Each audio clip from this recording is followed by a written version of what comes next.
Hello everyone, my name is Alfredo Gutierrez and today I'm going to give you guys a quick overview on how to complete your attachments C1, C2, and C3 from your CDBG annual performance report. By now I am hoping that most of you are already familiar with your CDBG annual performance report. And as of last year, if you notice, we added these attachments C1, C2, and C3. The reason for that is that all activities for your public services and ED micro TA, these activities can last from 1 to 4 years really. And any time in between, we don't know of your accomplishments. And the Housing and Urban Development requires for the department, HCD, to report at least annual accomplishments on all of these activities.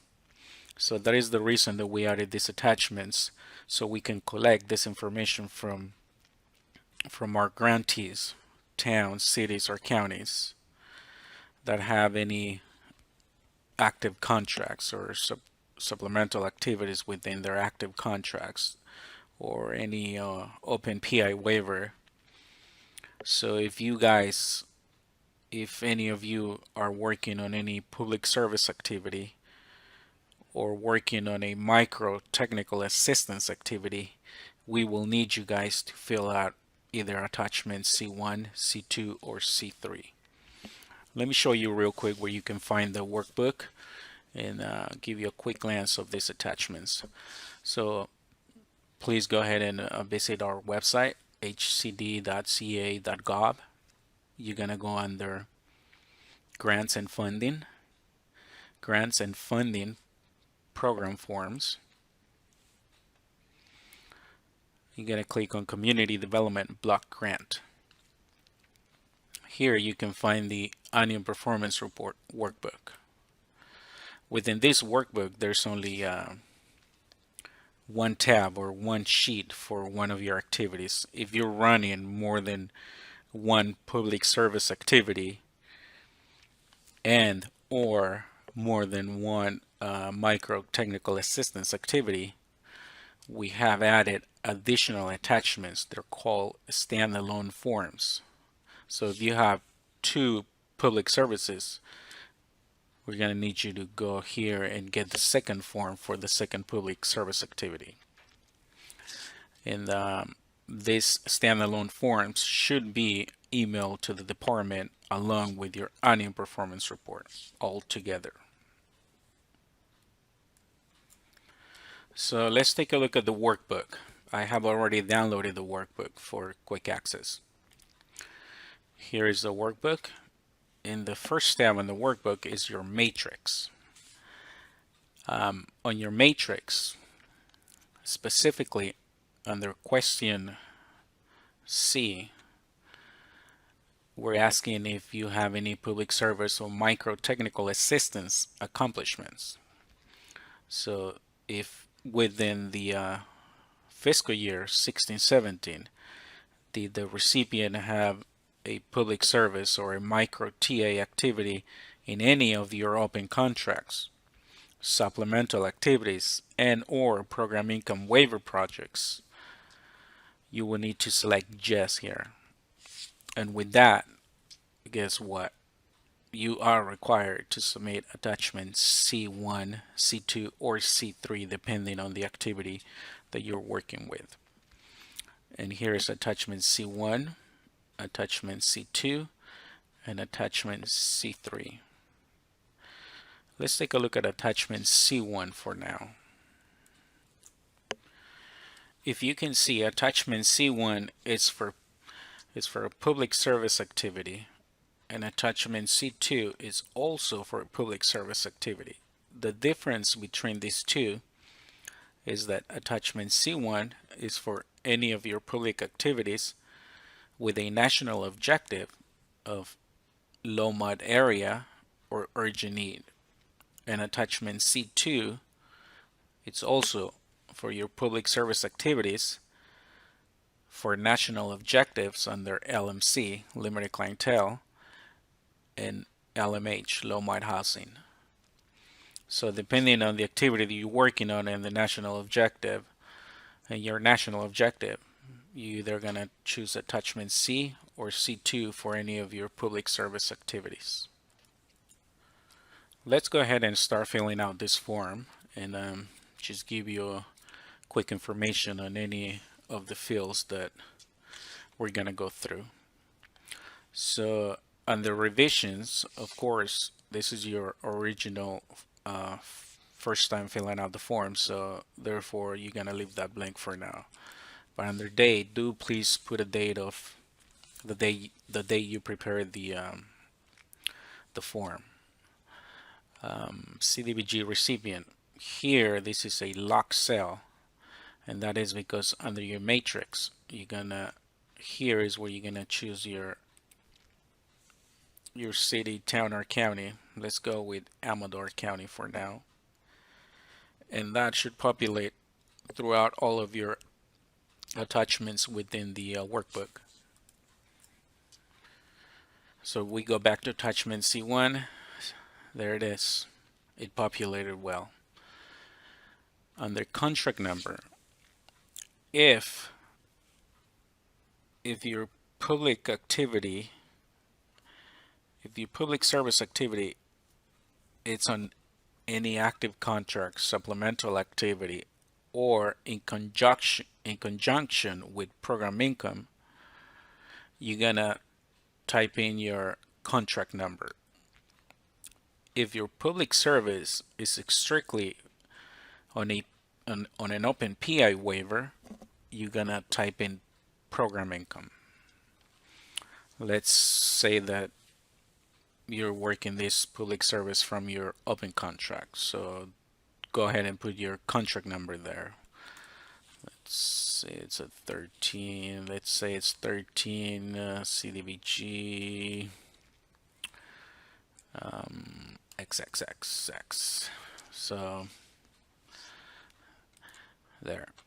And now we will need you to give us, whoever is preparing this form, we need their name, we need their phone number and email address, just in case we have any questions, we know who to get a hold of.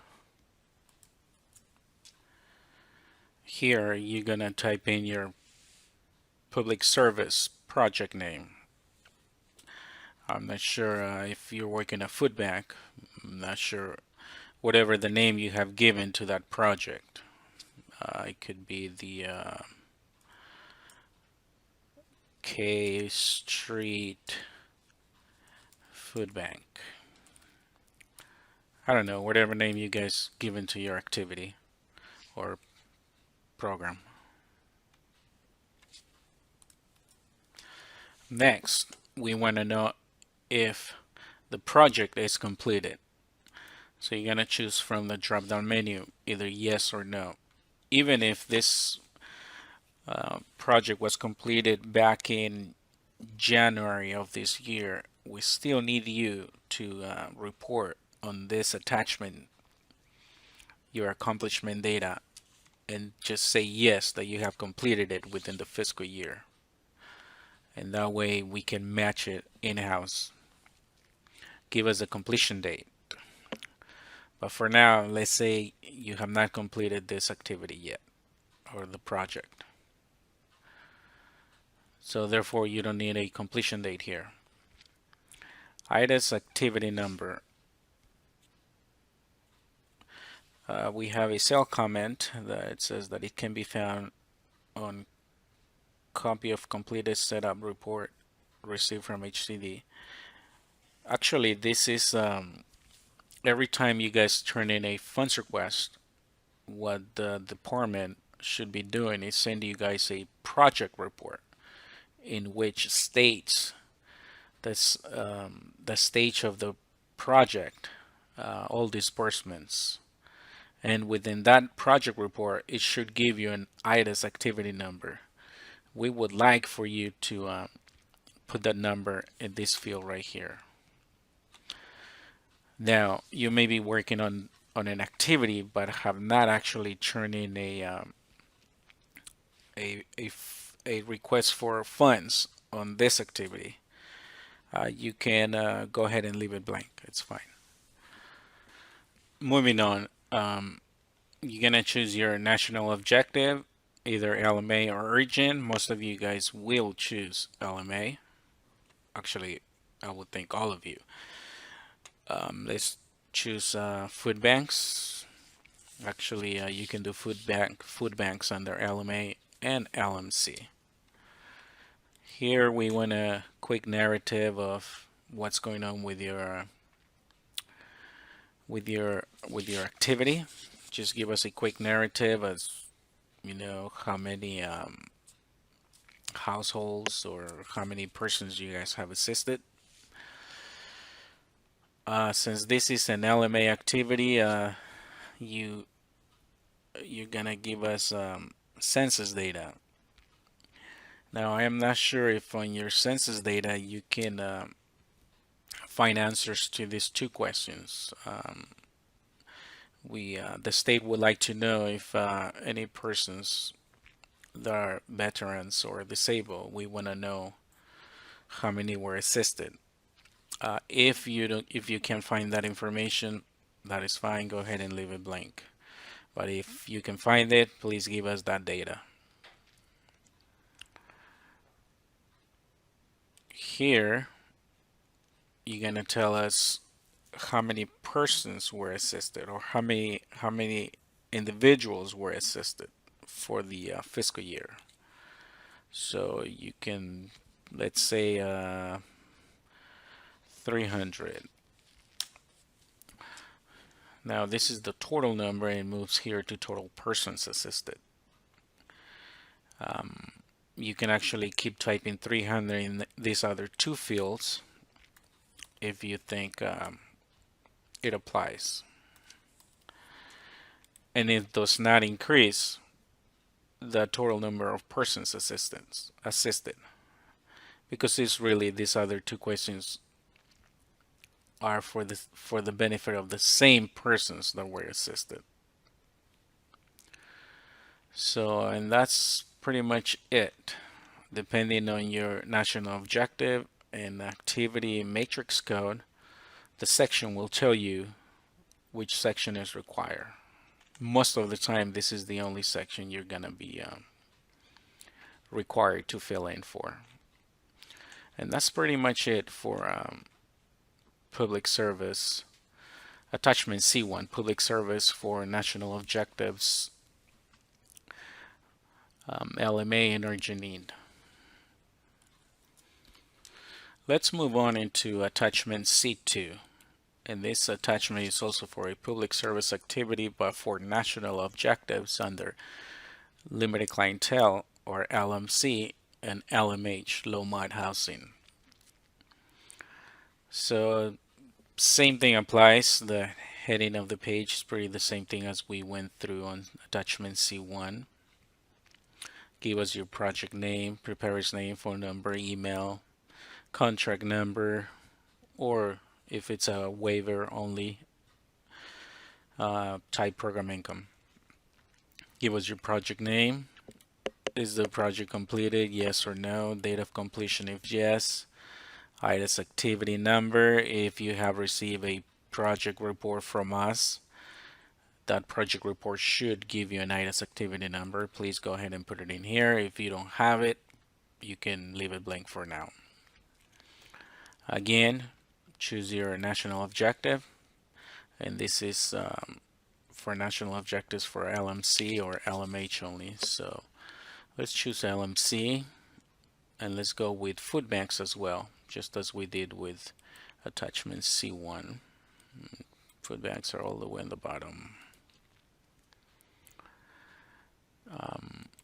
Again, we want a small narrative of your accomplishments. And because this is an LMC, limited clientele activity, that means you're providing the individuals being assisted with a self-certification form. Therefore, you do have demographic information for these individuals. And that is what we need you guys to fill in down below. because of the national objective you chosen and the activity matrix code, it tells you which sections are required. So from your self-certification forms, go ahead and punch in the number of persons assisted or households assisted for the reporting period. Just for training purposes, let's say you helped, you guys assisted 100 white persons or families, and out of those 100, how many identify themselves as being Hispanic or Latinos? Let's say 50. And the same goes for all of the other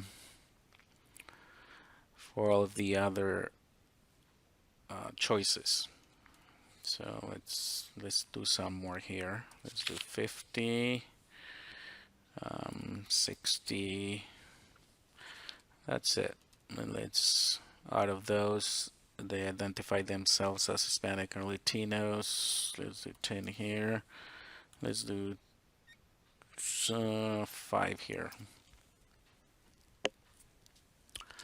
So actual total persons assisted, it's 210. 65 of the 210 said that they identify themselves as Hispanic or Latino. So this total 210 should be the grand total for income levels. So let's say that 170 are extremely low income, and 40 are low income, and 10 have a moderate income. And that's too much. Let's do 30 here. So you see, these two numbers should match. And I believe on the last fiscal year report there was a field that would let you know if it didn't match. But anyways, just make sure that these two fields match. Now in section 3, it doesn't have to match because each person assisted can identify themselves with more than one category in this section. So it could be that 70 of them are female head of households, and that 60 out of the 210 are disabled, 30 are veterans. We can say that 100 of them are elderly, and you see how it's 260 now. These questions right here are for state only. We were collecting that information for state purposes, and there is a reason this can go higher than the total number of persons assisted, because really the individual can identify him or herself with more than one option here. Section 4, this only these 3 sections are required, and the first field here, it should only be up to 210. So you can say 210 here, and you could also say 210 here and 210 here. It cannot be any higher number than that. And with that, you're pretty much finished with this one. Let's move on with attachment C3. Now attachment C3, it's for your economic development micro technical assistance activity only. And the heading of the page is pretty much the same as the other two. Give us the date, the preparer's name, phone number, email address. Give us the name of your project. Let us know if the project has been completed or not. Date if it has completed. Again, IDAS activity number. National objective and activity matrix code it's locked. This is the only activity we're collecting information for. And also this is under LMC. You're collecting self-certification forms. So here you're gonna tell us any new businesses assisted. Here you're gonna tell us if any existing businesses were assisted, the number of the businesses that are expanding, and the number that are relocating. Here you're going to tell us now the number of businesses assisted that provides goods or services to meet the needs of the service area. Section 1, 2, and 3 are required. It's pretty much the same thing that we went over under attachment C2. Under attachment C3, the grand total for section 1 should be the same as section 2. In section 3, the total can be higher, and that's because a participant can identify him or herself with more than one of the options in section 3. That's pretty much it. If any of you have any questions, you guys can contact your CDBG program representative. He or she should be able to assist you with any questions you may have on any of your activities, on anything related to your CDBG program. If you have any technical questions with the actual workbook itself, you can contact Juanita Bermudez or myself, Alfredo Gutierrez.